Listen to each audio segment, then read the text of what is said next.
Shalom teman-teman, apa kabarnya pada hari ini? Semoga kalian baik-baik aja ya. Sebelum kita memulai ibadah kita pada pagi hari ini, marilah kita saat teduh sejenak di hadapan Tuhan.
Untuk lagu berikutnya, marilah kita menaikkan satu pujian, bersyukurlah dengan penuh semangat dan bertepuk tangan.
Shalom, selamat pagi menjelang siang rekan-rekan sekalian. Saat ini kita akan kembali merenungkan satu bagian dari kebenaran firman Tuhan. Berbicara tentang persekutuan, maka firman Tuhan menjadi salah satu bagian yang terpenting dalam kita melangsungkan setiap persekutuan-persekutuan kita. Oleh karena itu, terlebih dahulu saya mengajak rekan-rekan sekalian untuk mengambil sikap berdoa sejenak. Mari kita berdoa. Bapa di surga, dengan segala syukur kami naikkan buat penyataanmu, buat kasih karuniamu, anugerahmu yang senantiasa terus kami rasakan, yang senantiasa terus kami nikmati di dalam Engkau. Dan melalui perenungan firman ini, kami mau diubahkan, kami mau belajar satu bagian dari kebenaran firman-Mu ini. Kami mau diingatkan, kami mau disadarkan oleh firman-Mu yang hari ini akan sama-sama kami gumuli. Oleh karena itu Tuhan, biarlah Roh Kudus-Mu yang memampukan setiap kami, agar kami boleh menjadi pelaku firman-Mu, dan firman-Mu ini dengan mudah kami mengerti, dan kami menjadikannya sebagai suluh dan terang bagi perjalanan kehidupan kami sehari-hari. Terima kasih Bapa, terima kasih Yesus. Hanya di dalam nama-Mu kami berdoa dan mengucap syukur. Amin. Rekan-rekan yang dikasihi oleh Tuhan, saat ini saya mengajak rekan-rekan semua untuk meraih Alkitabnya. Mari kita membuka satu bagian dari firman Tuhan dalam surat Rasul Paulus kepada jemaat di Efesus, pasalnya yang keempat, ayat 17 sampai dengan ayatnya yang ke-32. Sekali lagi, Efesus pasal 4 ayat 17 sampai dengan ayatnya yang ke-32.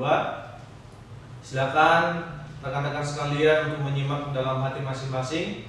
Saya akan membacakan untuk kita. Sebab itu kukatakan dan kutegaskan ini kepadamu di dalam Tuhan, jangan hidup lagi sama seperti orang-orang yang tidak mengenal Allah dengan pikirannya yang sia-sia dan pengertiannya yang gelap, jauh dari hidup persekutuan dengan Allah, karena kebodohan yang ada di dalam mereka dan karena kedegilan hati mereka. Perasaan mereka telah tumpul sehingga mereka menyerahkan diri kepada hawa nafsu dan mengerjakan dengan serakah segala macam kecemaran. Tetapi kamu bukan demikian. Kamu telah belajar mengenal Kristus, karena kamu telah mendengar tentang Dia dan menerima pengajaran di dalam Dia, menurut kebenaran yang nyata dalam Yesus, yaitu bahwa kamu berhubung dengan kehidupan yang dahulu harus menanggalkan manusia lama yang menemui kebinasaannya oleh nafsunya yang menyesatkan, supaya kamu dibaharui di dalam roh dan pikiranmu, dan mengenakan manusia baru yang telah diciptakan menurut kehendak Allah di dalam kebenaran dan kekudusan yang sesungguhnya. Karena itu buanglah dusta dan berkatalah benar kepada seorang yang lain, karena kita adalah sesama anggota. Apabila kamu menjadi marah, janganlah kamu berbuat dosa. Janganlah matahari terbenam sebelum padam amarahmu, dan janganlah beri kesempatan kepada iblis. Orang yang mencuri, janganlah ia mencuri lagi, tetapi baiklah ia bekerja keras dan melakukan pekerjaan yang baik dengan tangannya sendiri, supaya ia dapat membagikan sesuatu kepada orang yang berkekurangan.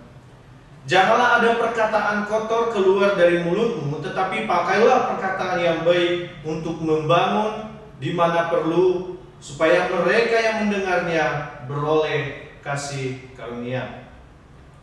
Dan janganlah kamu mendukakan Roh Kudus Allah yang telah memeteraikan kamu menjelang hari penyelamatan.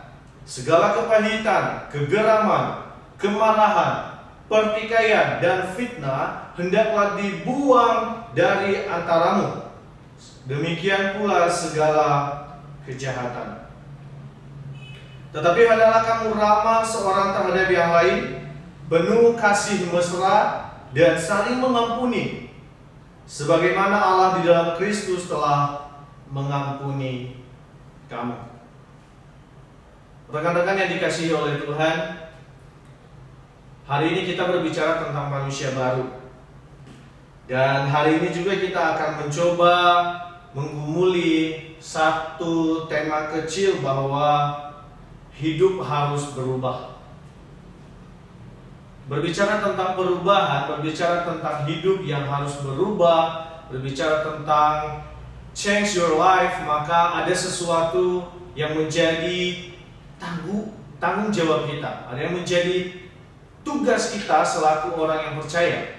Bahkan selaku, kalau Rasul Paulus mengatakan kepada kita, kepada semua orang yang percaya, itu adalah manusia yang baru. Manusia baru berarti ada sesuatu perubahan antara manusia lama dengan manusia yang baru. Oleh karena itu penting sekali bagi kita tentang pemahaman akan gambaran perubahan yang sering kali diperdengarkan. Ya, bahkan hampir sering kali kita juga mendengar tentang kata perubahan, baik di dalam gereja, di khotbah-khotbah umum, maupun dalam persekutuan-persekutuan kecil. Barangkali tentang perubahan ini hampir sering didengungkan atau diperdengarkan kepada setiap kita. Secara khusus dalam kita selaku yang memiliki identitas atau yang melabeli diri sebagai pengikut Kristus yang sejati, maka perubahan itu menjadi satu kewajiban bagi kita. Dari sebelum kita mengenal Kristus sampai pada pengenalan akan Kristus itu sendiri. Berbicara tentang perubahan itu tidak hanya sekedar pindah dari satu komunitas ke komunitas yang lain. Akan tetapi perubahan yang dimaksudkan di sini adalah perubahan cara hidup, perubahan paradigma, dan perubahan pada orientasi hidup. Jadi tidak hanya perubahan berpindah tempat. Ketika di dalam komunitas ini kita tidak menjadi bertumbuh, lalu kita pindah ke komunitas yang lain supaya tujuan kita berubah. Sebenarnya tidak. Yang menjadi pokok dalam perubahan di sini adalah bagaimana kita berubah dalam hal cara hidup kita, pemikiran kita, dan kelakuan atau orientasi kehidupan kita sehari-hari.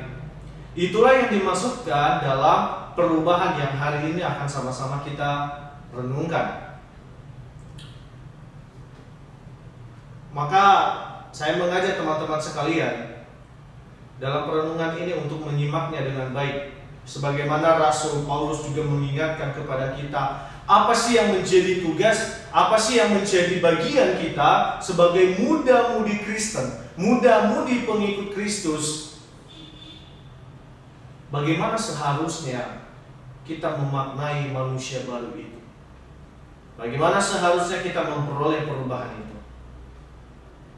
Dan apakah penting perubahan itu?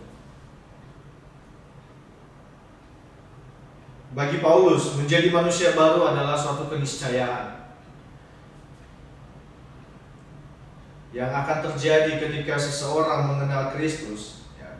Di ayat 20 saya akan bacakan untuk kita sekali lagi. Tetapi kamu bukan demikian, kamu telah belajar mengenal Kristus. Jadi jika seseorang yang belum mengenal Kristus, seorang yang belum percaya kepada siapa Yesus itu, seseorang yang belum memaknai betul siapa juru selamat atau siapa Kristus dalam hal ini, maka itu sangatlah wajar jika dia tidak memiliki sesuatu yang berubah dalam dirinya. Tetapi ketika kita berkata bahwa kita mengenal Kristus, kita percaya kepada Kristus itu sendiri, maka Rasul Paulus mengatakan kepada kita bahwa perubahan adalah suatu keniscayaan bagi kita. Perubahan menjadi keharusan bagi setiap kita, secara khusus muda-mudi Kristen, muda-mudi yang seharusnya menjadi terang di tengah bangsa ini, muda-mudi yang seharusnya menjadi suluh, yang menjadi garam di tengah-tengah dunia yang semakin hari semakin kacau balau, semakin hari semakin menjadi abnormal, sangat mustahil untuk di dunia ini akan kembali menjadi normal.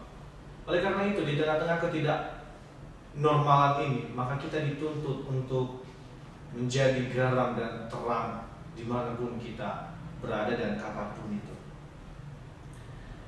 Di ayat 20 tadi ada kata belajar mengenal Kristus.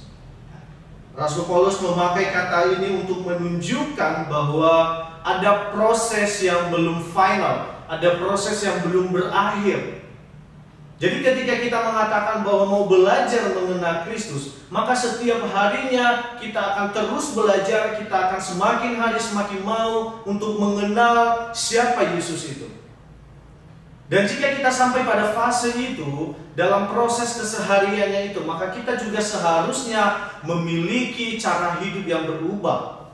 Semakin hari kita mengenal Kristus, maka semakin hari juga kita menunjukkan perubahan hidup kita.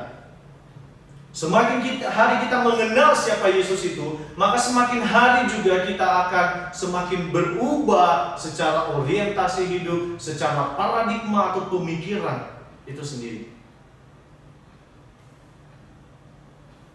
Saya ingat betul, bahkan juga mungkin teman-teman juga mengalami. Ketika masih kecil, kita masih banyak hal yang akhirnya ketika kita telah dewasa, kita menyadari dan begitu malunya ketika kita mengingat masa-masa kecil kita yang barangkali terasa lucu ya. Atau ada yang merasa, oh, kenapa ya dulu saya lakukan hal yang demikian ketika masih kecil. Lalu ketika mulai besar, akhirnya banyak perubahan-perubahan yang terjadi. Baik perubahan secara fisik, perubahan secara mental, dan perubahan banyak hal lainnya. Barangkali kalau kita lihat jauh ke belakang, perubahan-perubahan yang boleh kita alami, itu akan menjadi satu momen tersendiri yang akhirnya kita bisa berkata bahwa perubahan itu memang nyata. Begitu juga rekan-rekan sekalian, kalau kita mau menjadi pengikut Kristus, harus ada perubahan hidup yang nampak, yang harus dapat kita tunjukkan dari sebelum kita mengenal Dia sampai kita mengenal Dia. Dan dalam proses kita mengenal Dia itu, ya, Rasul Paulus mengatakan dalam proses belajar mengenal Kristus itu, maka kita juga dalam proses itu kita menunjukkan perubahan-perubahan hidup kita, perubahan cara hidup, perubahan paradigma. Dan ada banyak hal yang menjadi tuntutan bagi seorang Kristen.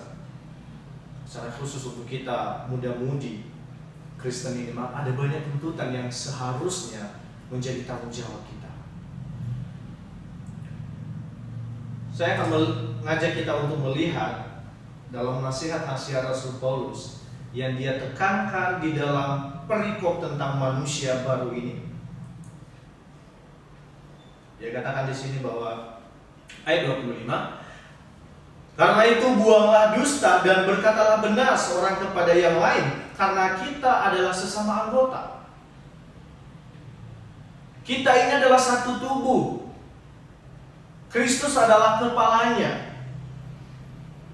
Maka Rasul Paulus menekankan kepada kita selaku orang yang percaya kepada Kristus, yang harusnya memiliki perubahan hidup, yang harus kita tunjukkan adalah dengan tidak berdusta kepada siapapun itu.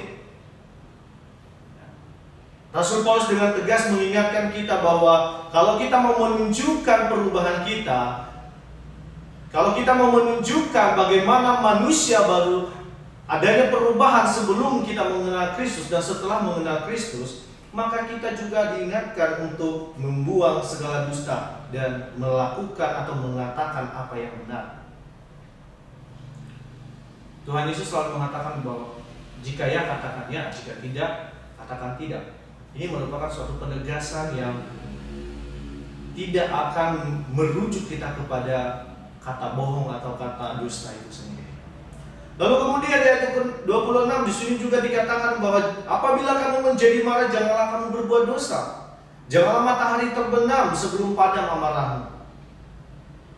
Barangkali Rasul Paulus juga sadar betul bahwa setiap orang percaya itu ya tidak lepas dari amarah. Tetapi Rasul Paulus mengingatkan bahwa amarahmu itu janganlah sampai membawa pada dosa. Jadi sebenarnya sah-sah saja jika seseorang marah. Tetapi ingat, apa yang Rasul Paulus katakan, jangan sampai amarah itu membawa kita pada tindak keberdosaan. Bahkan lebih daripada itu, Rasul Paulus mengingatkan jangan sampai matahari terbenam. Amarah itu masih ada di dalam, barangkali di dalam diri kita, di dalam hati kita, di dalam pikiran kita. Artinya apa? Kita boleh marah, berarti amarah itu hanya untuk sesaat saja. Jangan sampai berlarut-larut dalam kemarahan. Karena jika berlarut-larut dalam kemarahan, maka kemungkinan besar yang akan terjadi itu tindakan dosa itu sendiri. Rasul Paulus mengatakan di ayat 27, janganlah memberi kesempatan kepada iblis. Karena ketika kita berlarut-larut dalam kemarahan, maka di sana iblis akan memiliki tempat. Kita akan memberikan kesempatan kepada iblis untuk sampai melakukan tindakan keberdosaan itu sendiri. Maka kalau kita mengatakan bahwa kita mau menunjukkan perubahan hidup, kita mau menunjukkan perubahan pola pikir, maka seharusnya ketika kita punya amarah, ketika kita marah kepada siapapun, barangkali kepada teman sekerja, teman sekolah, teman kuliah. Ya, firman Tuhan ini hendaknya mengingatkan kita bahwa boleh saja Anda marah, boleh sajalah engkau marah, tetapi jangan sampai amarahmu itu membawa pada tindakan dosa. Jangan sampai amarahmu itu sampai matahari terbenam. Artinya jangan sampai amarah itu membawa kita pada perbuatan-perbuatan yang Tuhan tidak kehendaki. Lalu yang kemudian dikatakan di sini bahwa janganlah ada perkataan kotor. 29, jangan ada perkataan kotor keluar dari mulutmu, tetapi pakailah perkataan yang baik. Jadi perubahan hidup yang Tuhan mau, ya, kalau kita belajar dari apa yang Rasul Paulus ini tuliskan kepada jemaat di Efesus, maka perubahan salah satunya itu adalah dalam perkataan.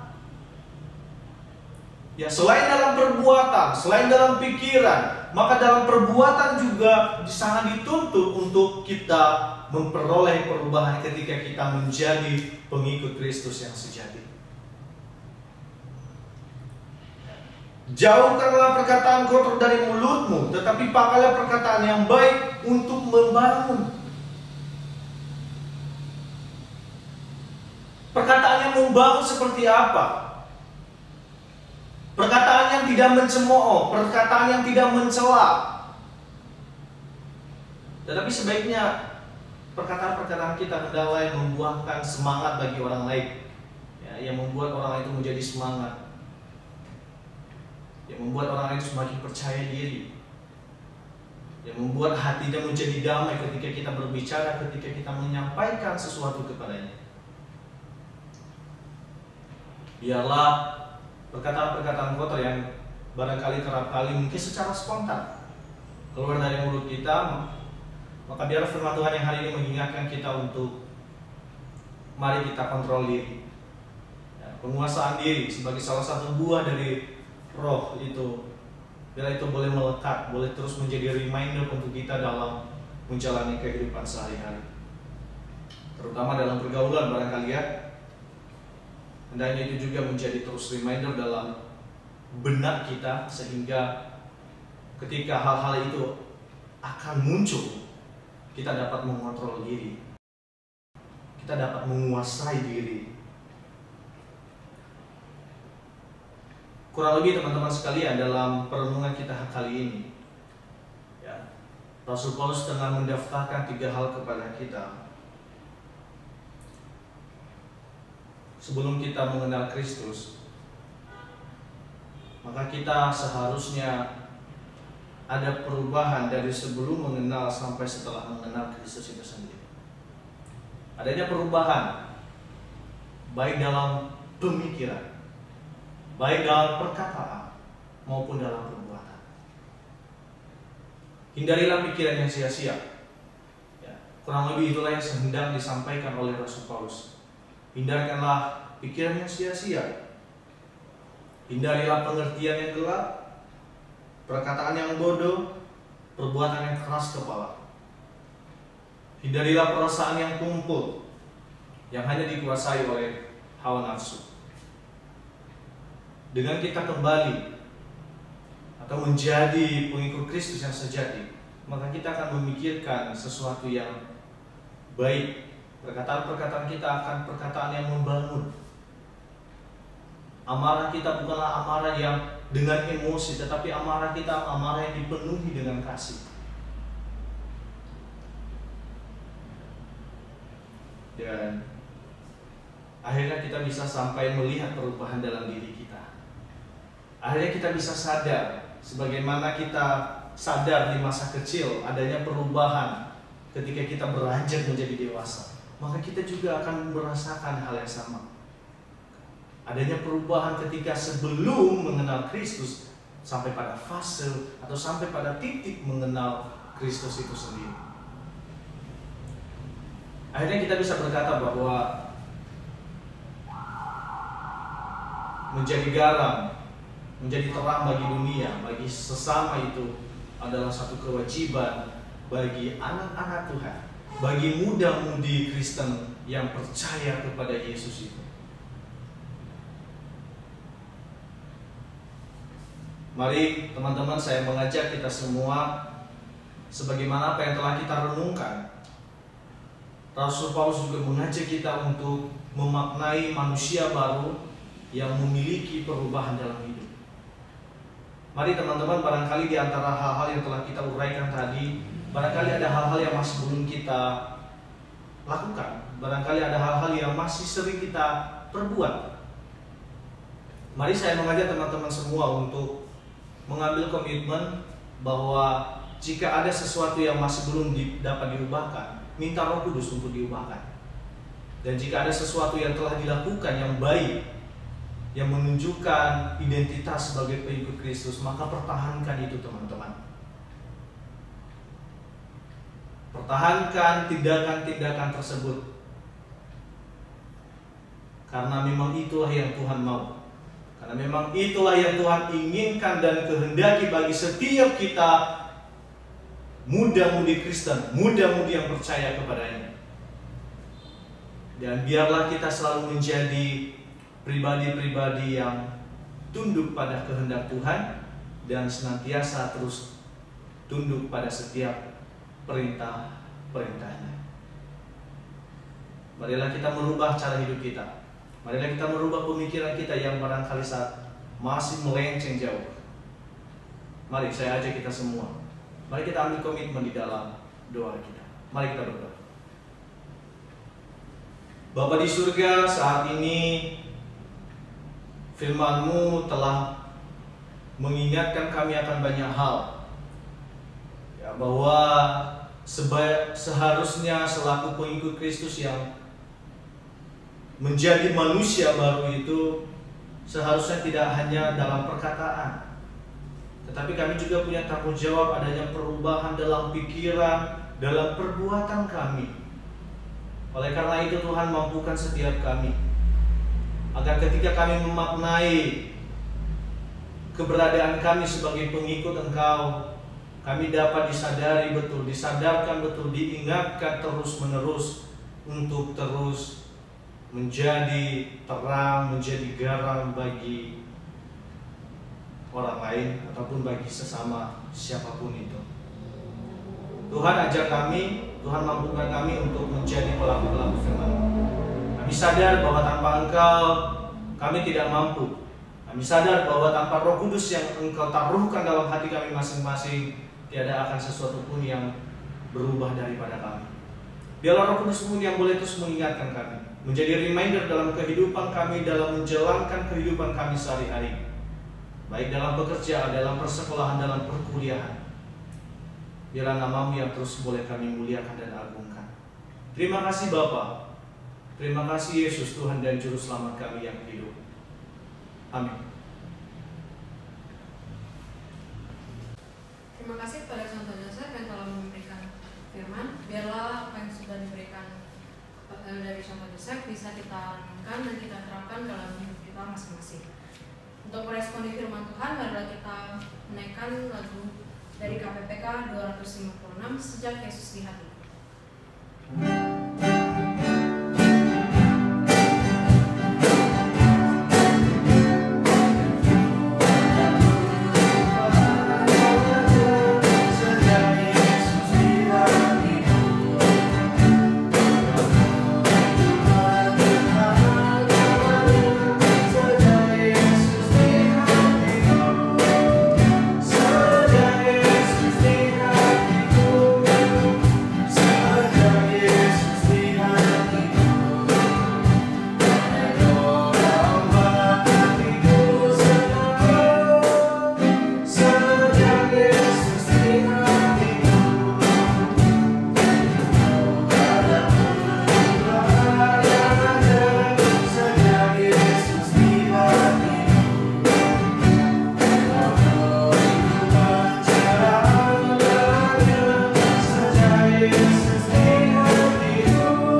ujung persekutuan ini, dan mari kita akhiri di dalam doa.